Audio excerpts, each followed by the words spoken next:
أعوذ بالله من الشيطان الرجيم. بسم الله الرحمن الرحيم. تبت يدا أبي لهب وتب، ما أغنى عنه ماله وما كسب، سيصلى نارا ذات لهب وامرأته حمالة الحطب في جيدها حبل من مسد. صدق الله العظيم. دې سورت نوم دی سورت اللهب. لهب په عربی کې لمبې ته وایي، شغله چې ورته موږ وایو. او دا د پیغمبر علیه السلام یو تره دی، ابو لهب نوم یې و. او ابو لهب یې کنیت و. خلکو به ورته په دې وجه باندې وایو چې دا د رنګ نه سور و، چې معمولي خبرې به یې کولې، غوسه به ورغله نو تک سور به شو. نو په دې بنیاد خلکو به ورته لمبه ویله، ابو لهب به یې ورته وایو. نو بس په دغې نوم ډېر مشهور و د خپل اصل نوم په ځای باندې. نو ابو لهب به یې ورته وایو. نو سورة اللهب د هغه په باره کې نازل دی. لکه تاسو کتاب شته؟ دا سورت دا ابو لهب په نوم باندې مشهور دی. وجه څه وه چې د ابو لهب په نوم باندې دا سورت نازل شو؟ دې ته وایي شان نزول. کله چې پیغمبر علیه السلام باندې وحی نازلېدل شروع شو، پیغمبر کړی شو په غار حرا کې. او د هغې نه وروسته پیغمبر علیه السلام ته وویلی شو چې ته د شپې پاسه قم الليل الا قليلا نصفه او انقص منه قليلا او زد عليه ورتل القرآن ترتيلا. د شپې پاسه او قرآن تلاوت کوه. او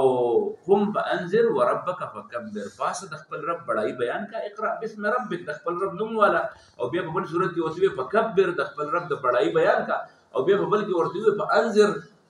خلق نور خلق هم وایره.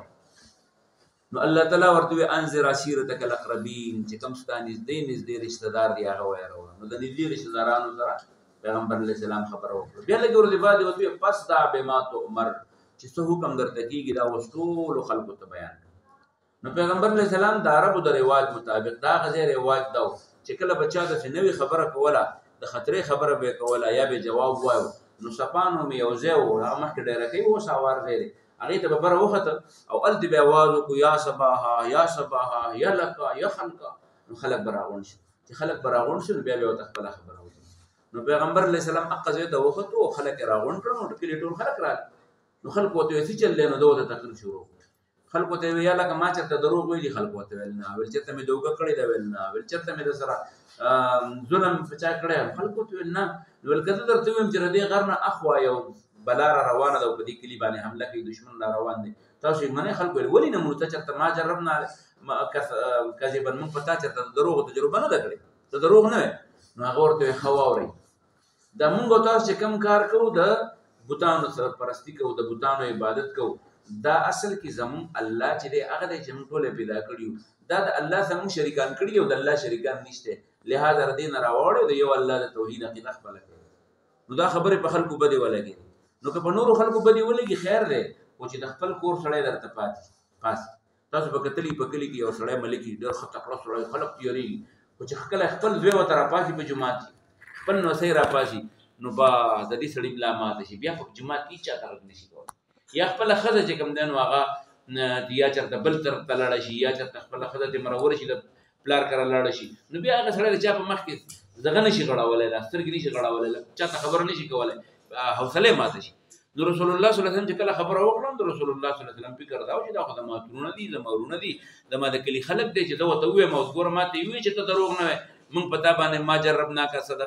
کذبا، د دروغو تجربه هم د باندې نه ده کړې، نو دا ټول به خبره ومني. هغه خبره خو لا منل پرېږده. د پیغمبر علیه السلام خپل تره ابو لهب پاڅېده او پیغمبر علیه السلام ته بدې ردې شروع کړې. خدای دې داسې راسې که تا چې کوم د ایله موږ دې له راغونډولو، تبا لک لهذا جماعتنا، تباه او برباد چې تا موږ ایله دې له راغونډولو، خدای دې دواړه لاس مات کړه. نو څوک خفه شو؟ پیغمبر علیه السلام خفه شو. ولې؟ د تره خو جواب هم نه کېږي. تره ته څوک څه ویلی شي؟ څنګه چې پلار ته نه شي ویلی، دغسې تره ته نه شي ویلی. نو پیغمبر علیه السلام سخت خفه و. نو دا خو لا پرېږده وه، د ابو لهب بیا ښځه وه، ام جمیل باندې مشهور وه. نو مشهوره وه په ام جمیل، نو هغې به هم بیا په پیغمبر علیه السلام پسې ملنډې شي کولی. چې پیغمبر علیه السلام د هغې نه وروسته بیا خلکو ته خبره کوله، نو داسې سخت دغه و، دا فکرمن و، خفه و. نو پیغمبر علیه السلام چې کله کور ته راواپس کېده، نو دا صورت نازل شو. په دې صورت کې الله تعالی داسې وویل: محمده خفه کېږه مه، صلی الله علیه و آله وسلم، ته مه خفه کېږه، ته نه تباه شوې ستا لاس نشي ماتې دی ابو لهب تباه شو ولې د دین مقابله وکړه څوک چې د دین مقابله وکړي څوک چې د اسلام مقابله وکړي څوک چې د اسلام پرستو د اسلام د خدمت کوونکو بدنامي کوي او د ای خلاف پروپاګاندا کوي نو تباه خو هغه دی ځکه چې خپل ګناي په خپل او پردې هم پساک نو تباه خو دغه دی تبت یدا ابي لهب ابو لهب تباه برباد شي ولې ابو لهب چې دا دونه مسوده په دی وجه چې د سر لګي پیسې خلک ملګری او بچیو او محمد علیه السلام چې دا غزامن نه و دا عمل دا غرونه نشته نو دا وراره ته چې دې پاسې ده دا خبره وته وکړه دا وراره وته سپک کار شو نو چې کله دیندار خلک ته سپک کار شو نو د دې مطلب دا دی چې تا ځان تباہ برباد کړ نو تبت یدا ابي لهب او بیا ثم وتب ما اغنى عنه ماله وما كسب چې کوم مال یې ګټلې واغه به په کار را نشي چې کوم بچی دی هغه په کار را نشي چې چل بوشي الله ويسيسلا نارا ذات لهب کم لمبیج وهن کې جهنم چې هغه ته بدل نه وي الله دې جهنم فیصله وکړي ایمان توفیق بوتن ملاوي او خون بدا کې جیوا دې په خپل نه خزه و صحابي دغه خزه به پیغمبر علیه السلام ته بلاره کې کانیا چیلو په پیغمبر لاره به وته غنی به وته چیلي او پیغمبر علیه السلام د غیبتونه به کول په پیغمبر علیه السلام په سندري ویل نو امراته خزه به وسره هم په جهنم کې پرته الله دې موږ ټول جهنم نه وساتي او دا خزه چې مری کنه نو الله تعالی وی چې د دې خزه مجيبه خزه په دې ته پیغورم ویلېږي ها ته چاته وي مړه ته ځان ته سړی په بازار کې چې کوم دې په 15 روپۍ باندې چې کوم دې مړس پیدا سینه پورې راکاږي او ته ځان ته تکړه دا موږ پیغور ورکو یو بل نو ګور ودل دي الله تعالی دې ابو لهب ته وي مړه ته ځان ته ملک وي ته ځان ته کلی سردار وي ستا خو خزه وسم ګړې راوړي د غرنه نور خلکو ځان خپل خزه له مزدوراني ولې یا په خپل باندې ډکی راوړي او ستا خزه وسم رواني د غرنه ګړې راغستې تعالی شرم نه کړی ته په محمد علی السلام په بدر دی نو ته تباشوي او تباوي د مخکنه تباوي وسم تباشوي نه بدی مال پکار راشي نه بدی جیدات پکار راشي نه بدی بچی پکار راشي ورته بدانګي او خزه بدر سره دواړه ورته دانګي او الله تعالی وی چې د دې په دې مړی کې با یو پړای هغه پړای به مضبوط پړای وي خلکو چې دې څه مطلب دی نو دا پیغمبر علیه السلام د الله تعالی دغه خیرو ایسدا چې دا خزبا په مړی کې به پړای خلی او دا غینه بمري او بیا تاریخ کې سیرت کې راځي چې واقعي د ابو لهب دا خزه یو ځل د بغر نه ګډه راغسته او د شدمه کوله تاسو په دې لګونو کې اوس د مزرینی په خوا به په دلارې تللی په دغه پوری ځای کې داسي یو ځای جوړ شي او باغ بر د شناوس خان د لګور خواته یو ځای جوړ شي او مټوال چې بدل الته په پیټه واړو د مګو شو وتا بیا به کوم دې چې بر بر راته بیا به ملاته کو چت په کو د شندې پوری ځای کې یو د مزه او خلک د مزي چې وته وي دغه دګونو کې به داسې د مې دې جوړ څو غاړي راغلی اوس د مزو ته ضرورت نه اوس د اډه چې ورته وي د مزه غاړي یو د ناراضي په اډه کې تش مینا دغه د مشي بیا بل غاړي د خېږي د خشانه بدا په دلارو کې دې په دې د مزيو هغه ته نو دې چې ګړې دغه تاړې لري بس هغه ګړې هغه پړې فشو نو هغه د سر په ځای باندې خلک سر ته دغه چي کنه نو هغه دې مړی دراغو شو دې بیا ځان ډېر خلاص کړي خو هغه چې صحه جوړې ده د قشانی مردار شوی ده نو الله تبارک وتعالى د سورته لهب په هغه زمانه کې نازل کړو راځي چې اوس ترجمه ده بسم الله الرحمن الرحیم اعوذ بپنا غړم بالله د الله تعالی من الشیطان د شیطان الرجیم رټلې شوی نه بسم شروع کوم پنوم د الله الرحمن چې ډیر زیات مهربان دی په دنیا کې هر چا لري رزق ورکړي الرحیم او همیشه مهربان دی په آخرت کې صرف مسلمانانو باندې تبت تب معنا تباشو او تبت تبو تبت مؤنث صيغه تبت تباشو یدا یدان دولاسونه یدن یو لاس یدان دولاسونه نو چې کله دا مضاف شي نو په اضافت کې بیا غنون عربي غرديږي نو یدا ویل شو نو تبت تباشو یدا دوړه لاسونه ابي لهب د ابو لهب دا ابو لهب منغ وایو دلته ابي لهب ویل شوی ولې وې دا ګوره چې کله مضاف الیه راشي نو مضاف الیه مجروري نو دا اسماء سته مکبره چې دي نو دا غي دغه چې دی ابون اخون همون کذا کا وهن دا وټ کې دي شپږ ټکي چې دي نو د دې پیخ په ووره دي او زیره په یره دي او زوره په الف راځي نو چې کله ته پیخ وینو ابو بوي چې کله زیر وینو ابي بوي چې کله نسب و فتح وینو ابا بوي دلته یدا مضاف ده ابي مضاف له دا مجرور ده نو په دې وجه باندې ابي لهب په دې وجه ولې ها تاسو مبارک چې استاد نه خپل استاد نه بیا تاسو تبت تباشو یدا دوړ لاسونه ابي لهب د ابو لهب وتب او دې تباشو دا تب ټکه پہلے ماضی ده دواړه ماضي یو ځل ویلې شو تباه شو نو دا خو دعا لپاره خلک وایي الله دې تباه کړي او چې کله ته یقیني خیرې کې نو په فعل ماضي باندې خلک کوي ٹھیک شو اوس دلته قرار وتبا دویم ځل باندې دا تکرار وشو یا خو تکرار د دې لپاره تکرار دا خبره لکه مضبوط شي یا دا دې چې کله سړی خبره کوي کنه په دفترو کې چې ته کله کار وکړي کنه یو دې کې تا دغه وی ډو اټ وزیر ولي کې ډو اټ دا کار وکړه نو چې کوم سړی کوي په ولي کې ډن وشو ډن معنی څه وشو نو دا ګوره ماضي ته چې وی شي د دې مطلب یقیني شي وتبا او یقینا تبا دې معنی به شي یقینا تبا دې ما اغنا پکار برا نشي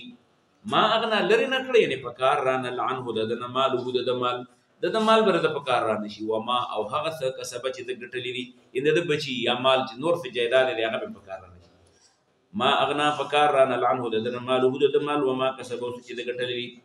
سيسلا دنن بشینارن ورتا کم ورتا ذات لهب چې هغه دی خاوند لهب لمبو والا لهب لمبو ته ذات مؤنث دی چې مذکر وي زو ذا نو زو لهب یعنی ذات لهب مطلب دې شو ور والا سيسلا ور د بنوزي ذات لهب دا لمبه والا چې ابو لهب دی وامراته او خزب وسهن نوزي حماله الحطب چې دا سره دا پشار وړي حماله معنی پشاکړی دی الحطب لرګي پشار راځي حماله الحطب پشای راوړون کې د لرګول را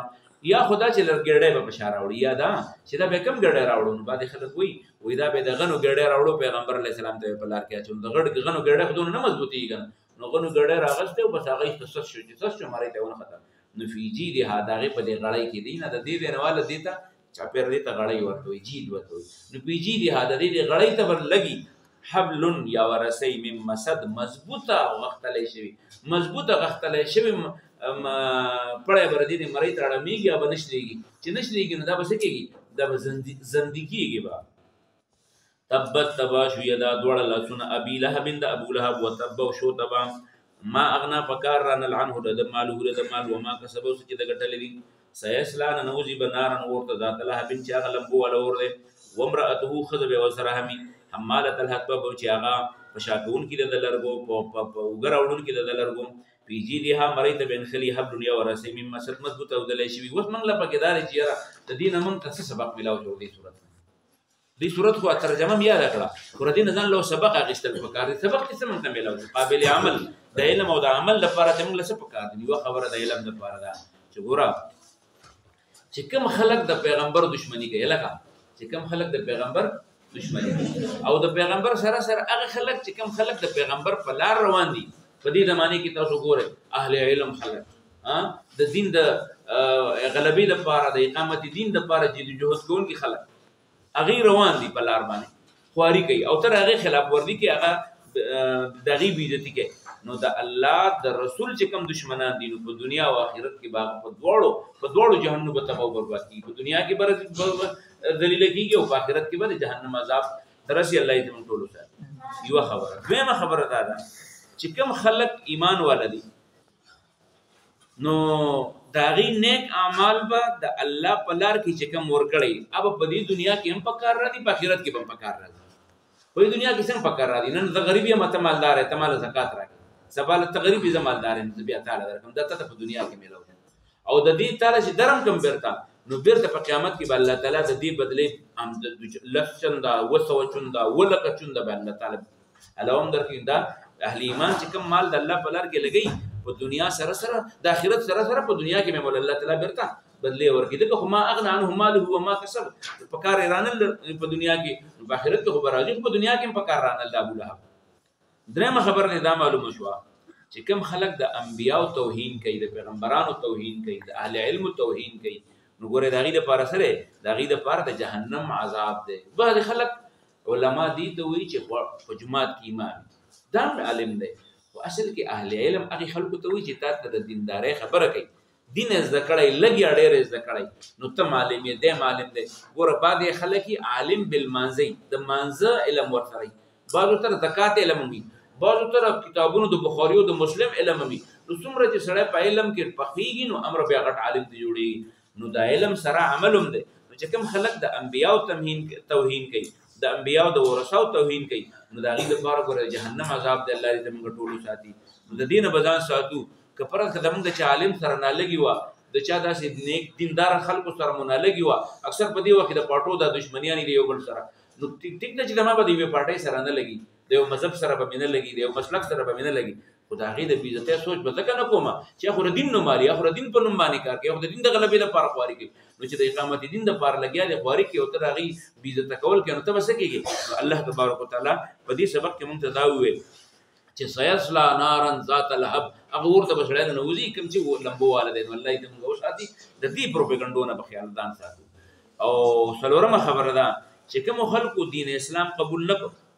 او د الله د دین په لار کې پیغمبر تل دغه چیل دا خندانې ورته اچېد نو د هغې انجام ډېر بد دی هغه د ګوره د الله تعالی د اروا بنت جمیل دغه چې ده د ام جمیل د ام جمیل متعلق څه وایي د ام جمیل متعلق وایي چې فی جیدها حبل من مسد په دنیا کې به په مرۍ ته پړی غورځېږي او دغه شانې بدندي کېږي نو ګوره دا سبق پکې ملاو شو چې کوم خلک دین نه قبلوي او دین نه قبلول خو یوه ګناه ده خو بیا د اهل دین د بدنامولو د هغې په لار کې د خنډانو اچولو دپاره خواري کوي نو دا خلک څه دي د دې دپاره ده ډېر بد انجام دی سیصلا نارا ذات لهب وامرأته حمالة الحطب فی جیدها حبل من مسد او آخري خبره په دې کې زموږ لپاره دا ده چې په آخرت کې به د انسان انجام چې دی د هغه د اعمالو مطابق دي دنیا کې اعمال من یعمل مثقال ذرة خیرا یره ومن یعمل مثقال ذرة شرا یره هر عمل به د انسان لیکلی کېږي دې وخت کې موږ اکثر په دې فیسبوکونو باندې یا په دې اخبارونو باندې د یو بل بېعزتیانې کوو چې دا بېعزتیانې کوو د دې بعضې خلکو دا خیال چې مړه د عمل خو صرف دا مونځ او دس دی نه الله تعالی څه وایي ان السمع والبصر والفؤاد كل اولئک کان عنه مسؤولا ګوره د غوږونو اورېدل ان السمع والبصر د سترګو لیدل والفؤاد او د زړه خیالات او منصوبې كل اولئک د دې هر یو څیز به کان عنه مسؤولا د دې انسان نه به د هغې تپوس کېږي نو په دې وجه هر وخت به ځان حساس ساتو ځان به ذمهوار ګڼو چې هسې نه د غوږونو نه د سترګو نه د زړه نه د دماغو نه چېرته داسې کارونه تردد نه شي چې هغه زمونږ د تباهۍ سبب وګرځېږي الله نه به دا عمل کولو دعا غواړو چې الله راله د عمل توفیق راکړي او الله د دین د غلبې په جدوجہد کې موږ ټول ولګوي اللهم ربنا اتنا فی الدنیا حسنه وفي الاخرة حسنه وقنا عذاب النار برحمتك یا ارحم الراحمین لا حول ولا قوة الا بالله